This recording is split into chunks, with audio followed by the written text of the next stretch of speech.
The blue and red lights bled across my living room walls like a twisted fireworks display. The window's glass was rattled by the sirens, which drowned out my own heart's pounding. I pressed myself against the sliding door, staring out into the yard where shadows danced in chaos. And then, a single gunshot cracked through the night. The sound was not far away. It wasn't muffled. It was here, in my backyard, shattering the silence I once thought was safety. I saw the senator, yes, an actual state senator, collapse into the damp grass, clutching his chest as the screams rose around us. His blood spread like ink across the ground, dark and glistening under the flashing lights. Before I tell you how it came to this, do me a quick favor. Hit that like button before we dive in.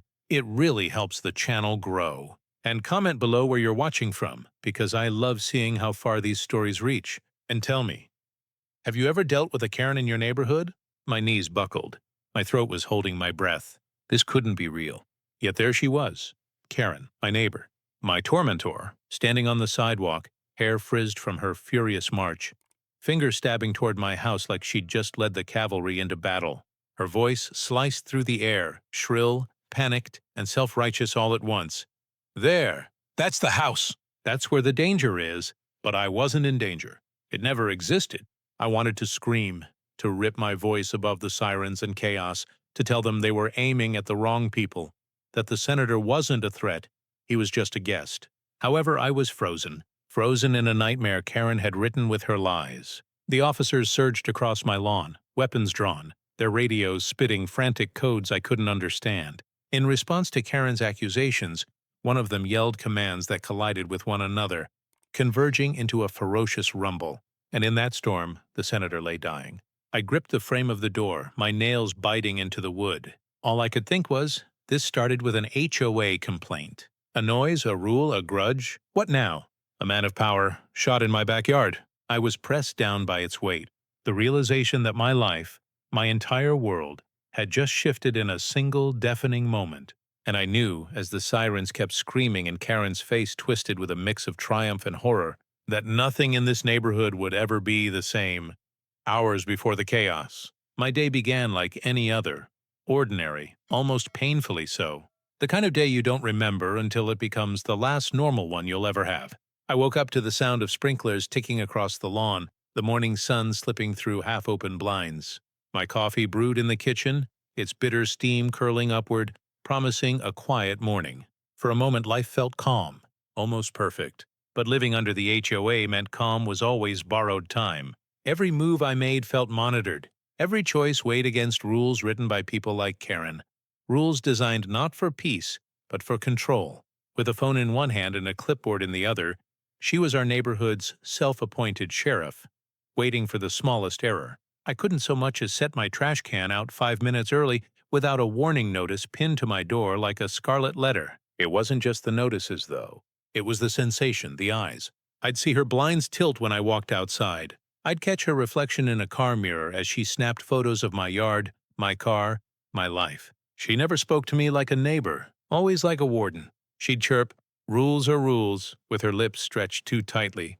If you can't follow them, maybe you shouldn't live here. I promised myself I would ignore her that morning. Just focus on my work, my tasks, my peace. But even as I sipped my coffee, my gut twisted with the tension of living beside someone who hated me simply for existing. I tried to keep my mind on brighter things. That evening, I was expecting a visitor, someone important, someone I respected.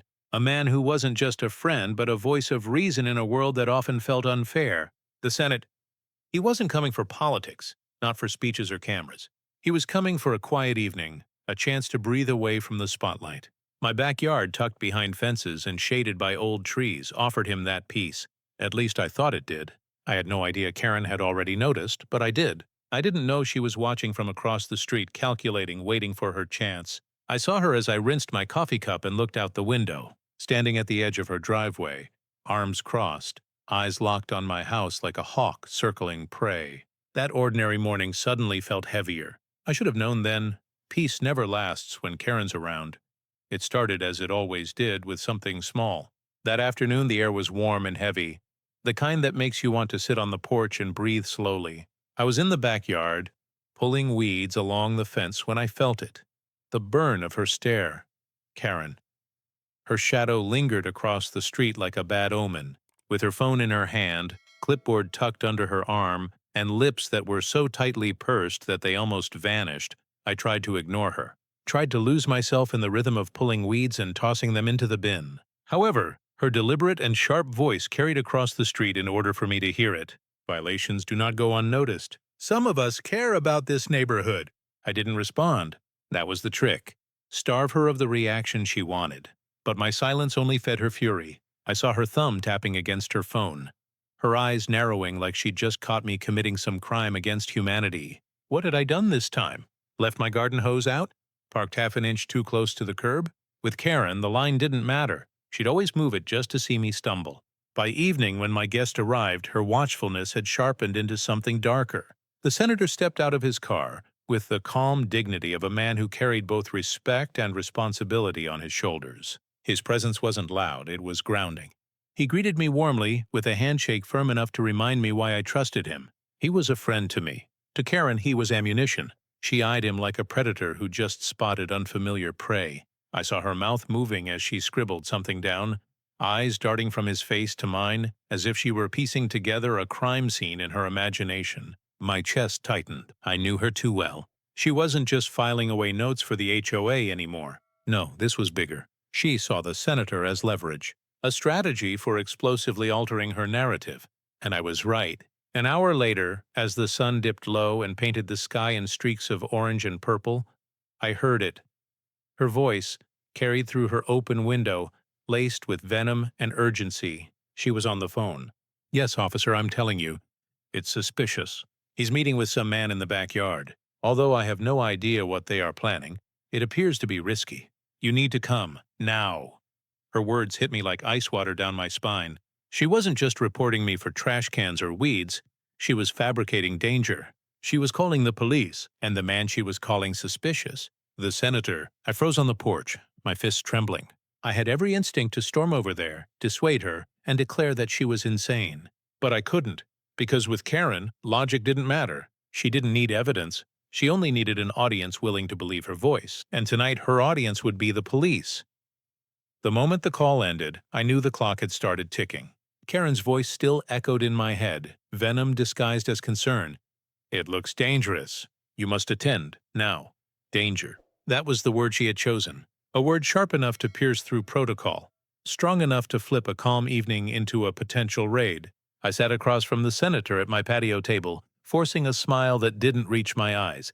He spoke with his usual calm authority, his words measured, thoughtful. But I wasn't listening. I couldn't. Every sound from the street felt like a warning. My nerves were on fire with every gravel crunch and passing car engine. And then I heard it. The low engine noise. Not one, not two, but several. Headlights washed over the houses, cutting through the twilight like search beams. Radios crackled. Doors slammed. The neighborhood, once quiet, now vibrated with the weight of authority descending. They were here. Like a queen preparing her army, Karen left her house. Her arms folded, her smile sharp and smug, as if she'd single-handedly saved the community from a threat only she could see. She didn't hide her satisfaction. She pointed directly at me, directly at my home. "That's the only one. That's the house." My pulse hammered in my ears. The senator stood slowly, confusion flickering across his face. He glanced toward the flashing lights, his brow furrowing as officers poured onto the street in tactical formation. He said, half to me and half to himself, "This isn't right." But Karen's voice drowned his out. She performed her part flawlessly, her voice high-pitched and shaking as if she were the victim. "He's dangerous. He's hiding something in the backyard, as I told you." Her lies sliced through the night, and I watched the officers' eyes sharpen with suspicion. Guns drawn, flashlights cutting through the dark, they advanced without hesitation. As I yelled, "Wait!" I raised my hands instinctively and my voice was shaking. "You have it wrong. He's a senator. He's not a threat, he's my guest." But the chaos made my words seem insignificant. They weren't listening to me. They were listening to her. Always composed, the senator also raised his hands, speaking calmly but firmly. "Gentlemen, there was a miscommunication. He never got anywhere." "Don't move," came the sharp and stern order. Every second the air became electric and thin as glass, ready to break. And in that moment, standing on my own lawn with guns aimed at me, with Karen's shrill cries painting me as a criminal, I realized Logic had no place here. This wasn't about truth. It was about power, about control, about Karen finally getting what she always wanted. Me cornered, humiliated, and powerless. The breaking point had arrived, and none of us, not me, not the senator, not even Karen, could stop what was coming next. The night split open with commands. Hands where we can see them. Step away from the house. Don't make any sudden moves. Their voices overlapped, sharp and booming through megaphones and radios, drowning out the crickets and night breeze.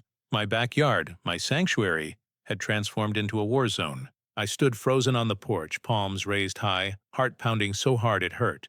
The senator was standing next to me, steady but clearly nervous. He was no stranger to authority, but this was different. They weren't here to defend, rather they were neutralizing. Floodlights burst on, spilling across my lawn. Shadows stretched long and menacing. Neighbors' curtains twitched as eyes peeked through, eager for drama but terrified of being seen. And then came Karen. She marched forward, staying just far enough behind the officers to avoid risk, but close enough to feel powerful. Each word was sharpened like a knife, and her voice cracked with a fake fear.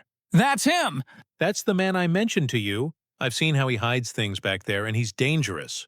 The officers' nerves were further hacked by each syllable. Their stances and the way their fingers brushed triggers revealed it to me. They were no longer seeing a homeowner. There was no senator present. They were seeing threats. The senator raised his voice, clear and commanding. The tone of a man who knew how to handle a crowd. I'm Senator Whitmore, officers. This man hosts me. There is no danger here. Please, let's lower the weapons and talk. For a split second, the world paused. I thought his words might work, that reason might punch through Karen's theater. But then Karen screamed, a shrill, piercing cry that cut the air like glass shattering. He's reaching for something! He possesses a weapon! Time slowed. The policeman hesitated. Hands tightened on rifles. I was blinded, and he was blinded by the wildly swaying lights in the yard. I shouted, my voice raw with panic. No! He's unarmed. Don't fire! The senator froze, his hands still in the air, and his pale face was a reflection of the harsh lights. However, truth is slower than fear. Additionally, Karen had planted fear. A single officer leaped forward. Another barked an order I couldn't process. With Karen's words echoing like poison in the night, I knew something terrible was about to happen in that split heartbeat. The sound of gunfire split the air. One shot, next another. Each blow through the night was as loud as thunder and as sharp as glass breaking in your chest. Throwing myself against the porch wall out of fear, I flinched. My ears rang, the world spinning into chaos. And when I had steady vision, I saw him. The senator fell backwards, widening his eyes and folding his body as if the ground had forced him to fall. He fell to the wet grass, his hands clinging to his side. No! The word ripped out of me like it was torn from my lungs. However, the police did not stop. They surged forward, weapons still aimed, their shouts tangling into a storm of orders no one could follow. Stay down! Don't move! Drop it now! Drop it! Drop what? He lacked anything, nothing but the life spilling out of him. I dropped to my knees, my hands still in the air, torn between surrender and the desperate urge to crawl to him, to press my hands against the wound, to do something.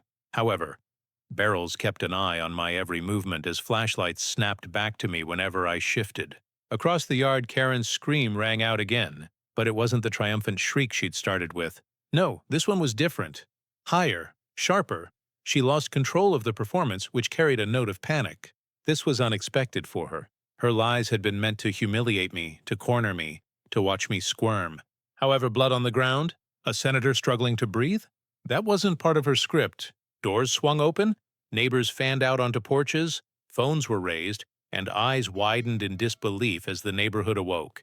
As people tried to piece together what had happened in a matter of seconds, more uniforms spilled out, cars stopped, and sirens got louder. And in the middle of it all, the senator looked at me. Our gazes met. His were glazed with pain, yet clear enough to send a message I'll never forget. This didn't have to happen. Don't allow them to conceal the truth. His chest heaved, breath shallow, blood soaking through his shirt. And I stood there, useless, trapped by fear and rifles, while Karen's world of lies crumbled into something no one could undo. Chaos had erupted, and the cost was written in blood. The silence that followed was heavier than the gunfire. The world seemed to hold its breath for a moment. The senator's ragged, filthy gurgle as he fought against the wound that was tearing him apart was the only sound. And then, voices, shouts. Static was exploding from the radios. The grass is being pounded by the footsteps. "Medic, now we need a doctor! Secure the scene!" Get him on the ground! Keep him still! I was already on the ground, my knees pressed into the dirt, my hands shaking in the air as if they belonged to someone else. My house loomed behind me, my backyard swallowed in flashing red and blue, but it didn't feel like mine anymore. It reminded me of a battlefield. They swarmed the senator, pressing gloves to his wound, lifting his limp body onto a stretcher. Even though his face was pale and almost ghostly, a twitching hand moved toward me before retreating. I wanted to go to him.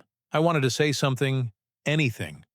But the officers shoved me back, their eyes still sharp, still clouded by Karen's poison. I was the story's shadow to them, the antagonist she had drawn. And Karen, with her arms around her, she was frozen at the yard's edge. For the first time, her mask cracked. Her face, usually stretched in smug certainty, was pale and twitching.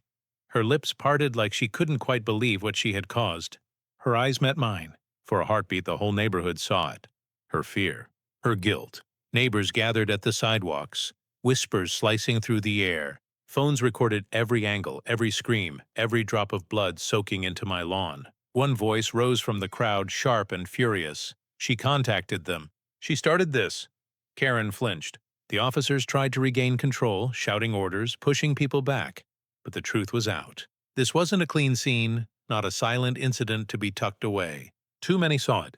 Too many knew the senator wasn't a threat. Too many knew Karen had fed the fire. I stood there shaking, the weight of it crushing me, as they loaded him into the ambulance, shut the doors, and the sirens sounded again. A man's blood was on my grass. The life of a senator was in peril. And Karen, the self-appointed guardian of rules, had finally crossed a line she couldn't walk back from. The HOA's notices, the petty fines, the endless spying, all of it had been leading here, to this. And I knew this wasn't just an accident as the ambulance vanished into the night. This was a tragedy born of obsession, power, and lies. When the lights faded and the sirens disappeared into the distance, I was left standing in the ruins of my own home. Not in the physical sense, my walls still stood, my porch was still there, but the ground itself felt poisoned.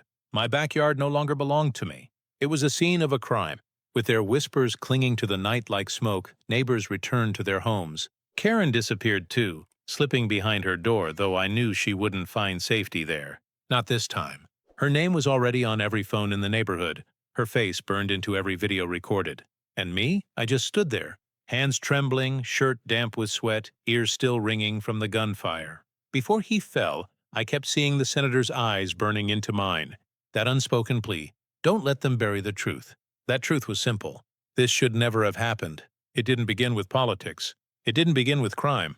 Control was the foundation, with petty power wielded by someone who mistook rules for weapons. With Karen, her obsession with order turned into paranoia.